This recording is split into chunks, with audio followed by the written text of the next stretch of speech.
Sir ನಮಸ್ಕಾರ ರೀ. ನಮಸ್ಕಾರ ಸರ್. ಸರ್ ತಮ್ಮ ಹೆಸರು? ನಮ್ಮ ಹೆಸರು ಶಿದಗೌಡ ಭೀಮಗೌಡ ಪಾಟೀಲ್. ಊರ್ರಿ? ಕೆರೂರ್ ಸರ್. ಕೇಳಿದ್ರೆ ಈಗ ನೀವು ಇದು ವೆರೈಟಿ ಯಾವ್ದು ಮಾಡಿದ್ರಿ? ಇದಕ್ಕೆ ಕಾಲಿಫ್ಲವರ್ ರೀ? ಇದು ವೈಟ್ ಲೋನ್ ಅಂತ ಹೇಳಿ ಮಾಡಿದ್ರು ಸರ್. ವೈಟ್ ಲೋನ್ ಅಂತ ಹೇಳಿ.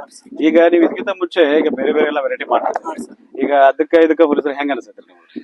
ಸರ್ ಆ ಟೆಂಪರೇಚರ್ ಈ ಟೆಂಪರೇಚರ್ ನೋಡ್ರಿ, ಈ ಕ್ಲೈಮೇಟ್ ಪ್ರಕಾರ ನೋಡ್ರಿ ಇದು ಬೆಟರ್ ಅನ್ಸುತ್ತೆ ಸರ್. ಅಂದ್ರೆ ಮತ್ತೆ ಇನ್ನೊಂದ್ರೆ ಇದು ನಾವು 12 ತಿಂಗಳು ಕೊಡಂತೀವಿ. ಹಾ ಸರ್. ನಾವು ಇದು ಒಂದೊಂದು ಬೇರೆ ಕಂಪ್ನಿ ಹೆಂಗೈತ್ರಿ, ಒಂದೊಂದು ಮಳೆಗಾಲ ಬೇರೆ, ಚಳಿಗಾಲ ಬೇರೆ, ಬೇಸಿಗೆ ಬೇರೆ ಮಾಡ್ತಿರ್ತಾರ. ಬಟ್ ಇದು ನಮ್ದು ಆ ತರ ಇಲ್ಲ, 12 ತಿಂಗಳು ಐತ್ರಿ. ಅಲ್ಲಿ ನೋಡ್ಕೊಂಡ ಕೊಡಕತ್ತವ್ರಿ ಇದನ್ನ. ಈಗ ನಿಮ್ಗ ನೀವು ಪೂರಾ ಬೇಸಿಗೆ ಹಚ್ಚಿರಿ ಇದನ್ನ. ಈಗ ನಿಮ್ಗ ಅಂದ್ರೆ ಹೆಂಗ ಅನ್ಸತ್ರಿ ನಿಮ್ಗೆ? ಚಲೋ ಅನ್ಸುತ್ತೆ. ಹೂ ಗಡ್ಡಿ ಎಲ್ಲ ಗಟ್ಟಿ ಬರೈತ್ರಿ. ತೂಕ ಆತ್ರಿ, ತೂಕು ಚಲೋ ಐತ್ರಿ. ಸದಿ ಆತು, ಮಾರ್ಕೆಟಿಂಗು ಚಲೋ ಆಗೈತ್ರಿ ಸರ್. ಸದಿನು ಅದ್ರಾಗು ತಪ್ಪಲು ಜಾಡಿಪನ ಬರೈತ್ರಿ. ಮೊದಲಿನ ವೆರೈಟಿ ಫೆಕ್ಷನ್.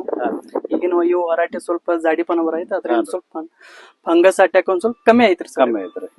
ಸರಿ ಸರಿ. ಒಟ್ ಎಲ್ಲಾ ರೀತಿಯಿಂದ ಚಲೋ ಐತ್ರಿ ಸರ್. ನೀವು ರೈತರಿಗೆ ಏನ್ ಹೇಳಕ್ ಇಷ್ಟ ಪಡ್ತೀರಿ? ರೈತರಿಗೆ ಆಲ್ಮೋಸ್ಟ್ ಎಲ್ಲ ಇದ ರೆಫರ್ ಮಾಡ್ರಿ, ಚಲೋ ಅದೈತಿ. ಮತ್ತೆ ಎಲ್ಲಾ ಕ್ಲೈಮೇಟ್ಗೂ ಹೊಂದುವಂತದ್ ಐತ್ರಿ ಅದ. ಯಾವ್ದು ಕ್ಲೈಮೇಟ್ ಇದ ಬರ್ಬೇಕು ಅಂತ ಏನಿಲ್ಲ. ಎಲ್ಲಾ ಕ್ಲೈಮೇಟ್ ಹೊಂದುವಂತದ್ ಐತ್ರಿ. ಸರ್ ಈಗ ನೀವು ಈಗ ಎಲ್ಲಾ ನೋಡಕ್ ಬಂದಿರಿ, ಈಗ ನೀವು ಎಲ್ಲಾ ಫ್ಲವರ್ ಎಲ್ಲ ಮಾಡ್ತೀರಿ, ಅದ ನಿಮಗೆಲ್ಲ ಹೆಂಗ ಅನಿಸ್ತೈತ್ರಿ? ಹಾ ಸರಿ, ನಮಸ್ಕಾರ.